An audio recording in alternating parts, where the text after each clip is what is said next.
जब नीट की हम बात करते हैं, एमबीबीएस में एडमिशन लेने की बात करते हैं, तो एक बहुत बड़ा क्वेश्चन ये आता है कि मुझे अगर किसी कॉलेज में जाना है तो मुझे उसमें एडमिशन कैसे मिलेगा।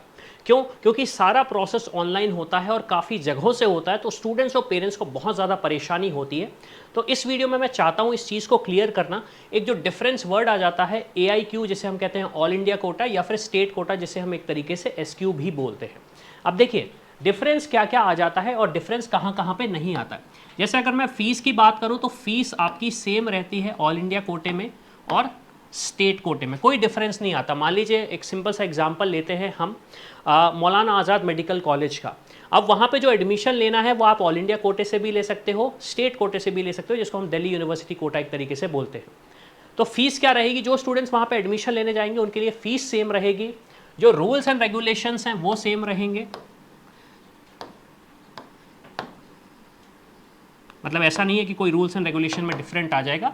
और यूजुअली जो कॉलेजेस होते हैं जिसमें ऑल इंडिया कोटे और स्टेट कोटे दोनों से एडमिशन मिलता है, वो कॉलेजेस होते हैं आपके government medical college. Government medical college. अब डिफरेंस क्या आ जाता है? डिफरेंस आपका सबसे बड़ा आता है कट ऑफ में। आप देखोगे ऑल इंडिया कोटे का कट ऑफ रिलेटिवली हायर रहता है कंपेयर टू स्टेट कोटा का। मैं रीज़न बता देता हूँ। ऑल इंडिया कोटे में ऑल इंडिया से स्टूडेंट्स अप्लाई करते हैं और सीट्स होती हैं लिमिटेड। मतलब यूजुअली सीट्स होती हैं 15, 20, 40, एक ऐसे रेशो में, 15, 20, 40 ऐसे रेशो में। और इसमें भी सब डिवीज़न होता है, open category, OBC, EWS, SC, ST, PWD, जो हॉरिजॉन मतलब जो सब कैटेगरीज होती हैं उनका डिवीज़न इस तरीके से होता है। स्टेट कोटा में यूजुअली सिर्फ और सिर्फ स्टेट के स्टूडेंट्स अप्लाई करते हैं जिनके पास स्टेट का डोमिसाइल होता है। यहाँ पे नंबर ऑफ सीट्स ज़्यादा होती हैं, तो कट ऑफ आप देखेंगे रिलेटिवली थोड़ा सा लो चला जाता है। सीट्स कैसी होती है? मान लीजिए 180, 220, 235, कुछ इस तरीके की नंबर ऑफ सीट्स होती हैं। और कंपटीशन सिर्फ और सिर्फ आपको आपकी स्टेट के डोमिसाइल स्टूडेंट से मिलता है और दूसरे स्टूडेंट से नहीं मिलता, इसलिए यहाँ पे कट ऑफ भी यूजुअली कम जाता है। मैं आपको एक एग्जांपल देता हूँ। हमारे पास ये नीट का रैंक प्रिडिक्टर है 2025 का। अब मान लीजिए मेरे 650 मार्क्स आते हैं, यहाँ पे हम प्रिडिक्ट करते हैं कि हमारी रैंक क्या आएगी। अब मैं अगर कैलकुलेट करता हूँ और मेरी रैंक है लगभग 26,000 से लेके 34,000, मेरी रैंक है लगभग 26,000 से लेके 34,000। अब अगर मैं स्टेट कोटा के ऑल इंडिया कोटे के थ्रू बात करूं, अगर मेरी रैंक हम ले लेते हैं 30,000, तो क्या 30,000 में हमें ऑल इंडिया कोटे से एडमिशन मिलने के चांसेस हैं? तो चांसेस नेक्स्ट टू इम्पॉसिबल हैं, लगभग 0% ही है। लास्ट ईयर जिस तरीके से कट ऑफ गया था ऑलमोस्ट 0% है चांस।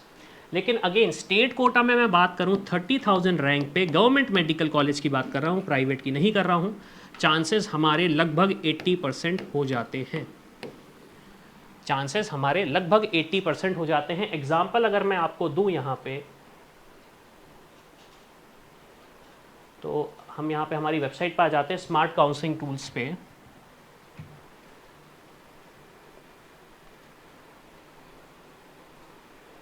मान लीजिए मैं स्टेट चूज करता हूँ मध्य प्रदेश, मैं व्यू करता हूँ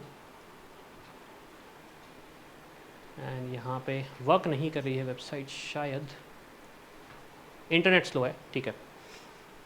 ओके, मैं यहाँ पे रैंक डालता हूँ हमारी 30,000। कैटेगरी मैं चूज़ करूँगा अनरिजर्व, डोमिसाइल होम स्टेट, क्योंकि मैं स्टेट कोटे की बात कर रहा हूँ। कोई कोटा है मेरे पास? नो, मैं कोई नील कोटा चूज़ करूँगा और राउंड 1 चूज़ कर देता हूँ। 2024 के डेटा पे हम बात करते हैं तो आप देखेंगे ये कॉलेजेस अलॉट हुए थे, जैसे कि Atal Bihari Vajpayee government medical college Vidisha का अलॉट हुआ था अराउंड 645 मार्क्स पे, 31,000 रैंक 1, मतलब 31,000 रैंक पे ऑलमोस्ट अलॉट हुआ था। और आप देखेंगे गवर्नमेंट मेडिकल कॉलेज लगभग आपको अनरिजर्व कैटेगरी की अगर हम बात करें, सॉरी गवर्नमेंट कॉलेजेस हम देख रहे हैं यहाँ पे, तो वीरेंद्र कुमार मेडिकल कॉलेज नीमच का अराउंड 625 नंबर पे 49,000 रैंक पे अलॉट हुआ था। लेकिन ये ऑल इंडिया पे नहीं होता, ऑल इंडिया पे अलॉट नहीं होता। तो ये डिफरेंस आ जाता है स्टेट कोटा और ऑल इंडिया कोटे पे, जिसके लिए स्टूडेंट्स और पेरेंट्स को प्रिपेयर रहना चाहिए। अब जो प्राइवेट मेडिकल कॉलेजेस होते हैं वो सिर्फ और सिर्फ स्टेट कोटा से ही मिलते हैं। प्राइवेट मेडिकल कॉलेजेस, मान लीजिए आपको किसी भी स्टेट, एक भी स्टेट का आप नाम लीजिए, उस स्टेट के प्राइवेट मेडिकल कॉलेज आपको स्टेट कोटा से मिलेंगे, लेकिन वहाँ पे जो सीट का डिवीजन होगा वो कभी कभी 100% होता है डोमिसाइल स्टूडेंट्स के लिए, नॉन डोमिसाइल स्टूडेंट्स पार्टिसिपेट नहीं कर पाते। कभी कभी 100% होता है ऑल इंडिया के लिए, जैसे यहाँ पे 100% डोमिसाइल स्टूडेंट्स पंजाब के आउटसाइड स्टूडेंट्स एडमिशन नहीं ले सकते। यूपी की अगर मैं बात करूँ तो ऑल इंडिया के स्टूडेंट्स अप्लाई कर सकते हैं। या फिर कुछ स्टेट्स हो गए कर्नाटका, जहाँ पे डिवीजन होता है, मान लीजिए 50-50 हम कर देते हैं, हालांकि 50-50 होता नहीं है कर्नाटका। तो कुछ सीट ऑल इंडिया कोटे से मिलती हैं, कुछ सीट आपको स्टेट कोटा से मिलती हैं, लेकिन एडमिशन प्रोसेस के लिए आपको स्टेट काउंसलिंग अथॉरिटी के पास ही जाना पड़ता है। कर्नाटका के रजिस्ट्रेशन स्टार्ट हो गए हैं। अगर 18 फरवरी के पहले ये वीडियो देख रहे हो, करना चाहते हो कॉलेजेस में अप्लाई, 50 लाख से 55 लाख तक के बजट वाले कॉलेजेस देख रहे हो, तो एक ऑप्शन कर्नाटका का अच्छा है आपके लिए। अब इसके बाद क्या वीडियोस आप देखना चाहते हो, अगर हमसे जुड़ना चाहते हो, सर ये तो इतना कॉम्प्लिकेटेड प्रोसेस है, हमें तो पता ही नहीं, तो हमारे कुछ सर्विसेज हैं जिसके थ्रू हम आपको काउंसलिंग प्रोवाइड करते हैं और गारंटी लेते हैं, या फिर हम कोशिश करते हैं कि आपको एक MBBS की सीट मिल सके, क्योंकि पर्सनली मेरा भी सपना है 15,000 स्टूडेंट्स को डॉक्टर बनाने का। तो कोई भी क्वेश्चन हो तो ऑब्वियसली बात है, आप हमारी टीम को रीच आउट कर सकते हो या फिर कमेंट कर सकते हो। इसी के साथ मैं हूं अविनाश, मेरा काम है रास्ता दिखाना, स्पेशल के डॉक्टर बनना आपका। I hope you like this video. For more such videos, keep watching our channel and do not forget to like, share and subscribe.